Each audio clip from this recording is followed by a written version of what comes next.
Para sa opisyal na update sa lagay ng panahon, samahan natin si Harry Bayona live sa Pag-asa DOST. Harry?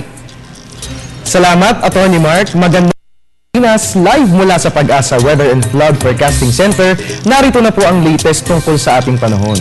Good news po para sa ating lahat ngayong weekend dahil ayon po sa final weather bulletin na inilabas ng Pag-asa kaninang alas 5 ng hapon, tuluyan na nga pong lumabas ng ating PAR itong si Tropical Storm Auring. At huli nga itong namataan 460 kilometers southwest ng Puerto Princesa City sa Palawan. Pero ayon po kay Pag-asa Weather Forecaster Buddy Javier, kahit nakalabas na ng PAR si Bagyong Auring, magpapatuloy pa rin ang mga pag-ulan dyan sa Mindanao dahil umano sa movement o pagkilos na tinatahat ng nasabing bagyo. At ayon pa rin po kay Mr. Javier, makararanas din po ng mga pag-ulan dyan po sa Northern Luzon, particularly sa Cagayan Valley dahil naman umano sa umiiral na northeast monsoon. At inaasahang bukas nga ng umaga ay tuluyan ng kikilos papalayo ng ating PAR si Tropical Storm Auring sa layo na 630 kilometers southwest ng Puerto Princesa City.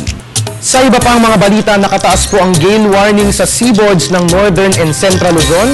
Kabilang po dyan ang Batanes, Calayan, Babuyan, Cagayan, Ilocos Norte, Isabela, La Union, Pangasinan, Zambales, Bataan at Aurora. At nakataas din po ang nasabing gale warning sa western seaboard ng Southern Luzon. Kabilang nga dyan ang Cavite, Batangas, Occidental Mindoro at Palawan. At paalala nga po ng Pag-asa, huwag po munang pumalaot ang mga fishing boats at maliliit na sasakyang pandagat dahil magiging rough to very rough ang lagay ng karagatan sa nasabing mga lugar.